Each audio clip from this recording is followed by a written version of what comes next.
In a secret location far, far away, Cabo stood before the council, the room quiet and every member's attention focused on him. Everyone understood that meetings with the Council of Elders required solid proof. Lately, it was rare for them to meet urgently over any issue. Finally, the highest-ranking council member, Elder Makina, broke the silence. His voice, commanding yet laced with curiosity, filled the room. Cabo, you stand before this ancient assembly with a tale most unusual. Speak, and let us weigh the truth of your words. There have been rumors of a place called Snake Island, where the ancient creatures we hunt seem to have made their home. Cabo began, his voice steady in the silent room. My team and I have been on the trail of a beast that transformed in front of one of our hunter brothers before he was called to our ranks. Cabo glanced at Sia, who lowered his gaze, dreading the moment Cabo would share his secret romance with a sworn enemy. Cabo went on, We followed the scent to the river's edge. There, 3 distinct scents were identified, all leading into the river, beyond our reach. Elder Makina, his voice steeped in skepticism, interjected, Cabo, you've convened the council without tangible evidence. A scent, as intriguing as it may be, hardly constitutes proof. We've been misled by such traces before. What makes this time any different? Without a word, Cabo turned to Olu, who stepped forward, presenting a sword to him. As Cabo lifted the sword high, a collective gasp filled the room. Its design was unmistakably of snake people origin, a relic of ancient days. Elder Makina, now with a hint of awe in his voice, asked, And how did this artifact come into our possession? Cabo gestured towards Olu. This hunter brother, Olu, was not just among them, but returned from their midst, bearing not just this sword, but a story of survival. The council members exchanged stunned glances. Elder Makina, now fully engaged, addressed Olu directly. Hunter Olu, please step forward and share your tale. Olu's heart beat in his throat. Just a few days ago he was a fisherman, and now, here he was about to speak to a council of elders of a secret society he didn't know existed. Yet, as he stepped forward to speak, he felt like he was having an out-of-body experience.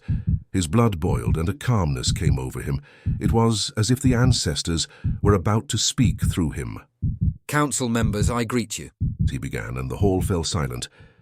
You are watching the Tales of the Savanna. Subscribe and be part of the tribe. Now let's get back to the story. As Olu recounted the tale, the elder's gaze was firmly on Olu, absorbing every detail of the narrative. Then an elder weighed in, disbelief coloring his tone. So, the snake people have now grown bold enough to invite hunters into their midst and engage them as if in sport. Elder Makina, seeking clarity, turned his attention to Olu. Hunter Olu, how many snake people did you witness on this island? He inquired. After a brief pause, Olu answered, Around 30. The island seems to be attracting more of them by the day. His eyes shifted away, concealing the part of his tale where he had inadvertently aided some of them in reaching Snake Island. The room filled with gasps of astonishment. Encountering 3 snake people was already rare, but 30 was beyond anyone's imagination. Another elder, unable to contain his enthusiasm, exclaimed, So we're up against 30 or more snake people and thousands of massive hybrid snakes? The excitement in his voice was evident, igniting a similar fervor among the others. Elder Makina, sensing the moment was ripe for decision-making, raised his hand, commanding silence. The younger hunters may leave us now. The council will deliberate and decide. Olu and Sia, understanding their cue, quietly exited the room.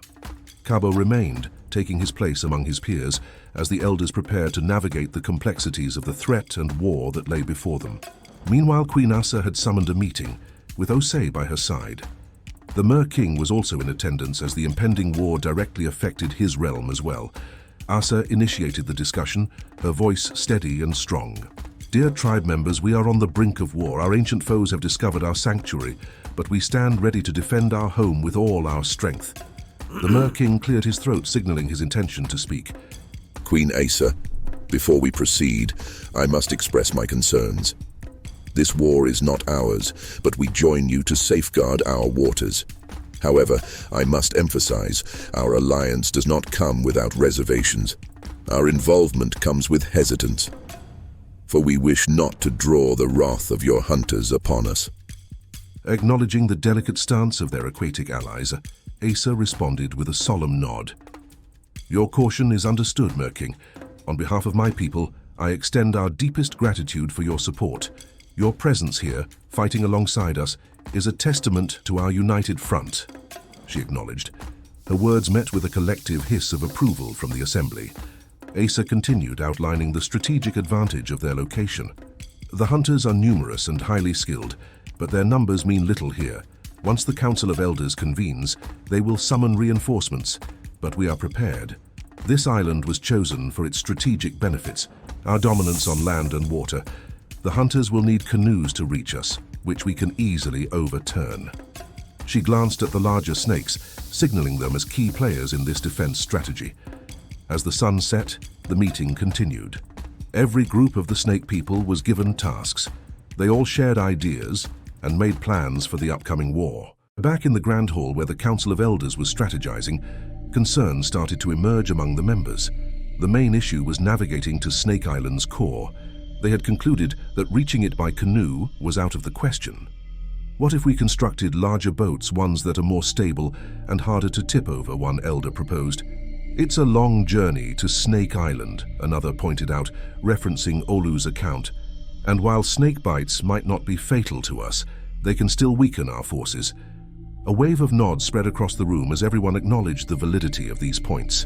The initial buzz of excitement that had filled the air began to wane, replaced by a contemplative silence. Elder Makina, observing the shift in mood, couldn't help but admire Queen Asa's achievements. In a relatively short time, Asa had united the snake people and the ordinary snakes, even succeeding in breeding formidable hybrid snakes. This thought alone brought a smile to his face, impressed by the strategic depth and unity Asa had fostered among her ranks. Cabo cleared his throat, commanding the attention of the room. "Council members," he started, his voice steady. "I've spent much time pondering our predicament with Snake Island. I believe the solution isn't to confront them on their ground, but to draw them out to ours." The elders, intrigued by the idea, leaned in, eager to hear more of Cabo's plan. "It's well documented that smoke can be an effective means to displace snakes. Their reliance on scent for navigation makes them susceptible to disorientation by smoke, potentially driving them from the island into the forests near the village and the village itself." Cabo explained, his strategy unfolding. One elder couldn't hide his concern. "Cabo, this plan risks the well-being of the villagers we're sworn to protect." Cabo was prepared for this objection. "Not if we plan it right. I suggest we evacuate everyone out of the village and the nearby areas first. We ensure no one is put in harm's way." He countered confidently. A buzz of conversation filled the air until Elder Makina raised his hand for silence. "Cabo, this might be the most viable strategy we've heard. However, we must consider the impact on the village's livelihood, primarily fishing. His gaze shifted to Sifo, the council's treasurer. Ensure the villagers are fairly compensated for their displacement. Sifo nodded in agreement, acknowledging the weight of the task ahead. With the plan taking shape, the council worked diligently to refine their strategy. Pigeons, the messengers of old, were dispatched by the hundreds, their wings carrying the call to arms to the Brotherhood. They were summoned to a small, quiet fishing village, now the unlikely stage for a confrontation of epic proportions. As the pigeons disappeared into the horizon, the council members knew the gears of war were now in motion, each playing their part in a plan that could alter the fate of Snake Island and its inhabitants forever. Queen Asa, the villagers, they've all disappeared. Just last night, everything was as usual, and now it's like a ghost town, the mermaid scout reported, her voice urgent, her breath short from the haste with which she had arrived to deliver the news. Asa's voice was a mere whisper, heavy with realization.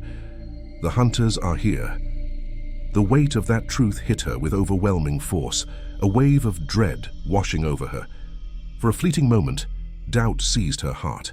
The fear that her decision to unite her people in one location might have set the stage for their doom. Will this be her legacy, the annihilation of her people? "Look, Queen Asa," someone shouted, breaking through the haze of her fear. Asa lifted her eyes, and what she saw ignited a spark of hope in the depths of her despair. Tears of joy began to flow as she witnessed a sight she had only dared to hope for. She had sent snakes to every corner of the land, to mountains and valleys, calling for help from ordinary snakes and snake people alike to defend their sanctuary. And now they were arriving, a sea of allies coming together in a show of solidarity and strength, ready to stand with her against the looming threat. The emotional weight of this moment was heartwarming.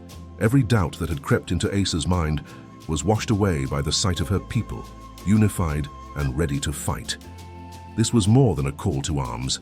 It was a testament to the bonds that held them together, a powerful reminder that they were not just fighting for land, but for their very existence as a community. In the face of danger, they stood united, each one a beacon of hope, courage, and defiance. And just like that, dear tribe members, we have come to the end of yet another episode in our Snake Island series. If you haven't already, make sure to catch up by watching all the stories in this series. Now for the lesson of the day. The African proverb that comes to mind is, "Sticks in a bundle are unbreakable." This speaks to the formidable strength and resilience that come from unity. Just as a single stick can be easily broken, individual efforts might falter, but when bundled together, the strength of the group becomes unbreakable. And as always, thank you for watching our story, and we hope you enjoyed it. What lessons did you draw from this story? Share your thoughts with us in the comments below. Don't forget to subscribe and be part of the tribe. Thank you for watching The Tales of the Savanna. We will see you next time in the Savanna.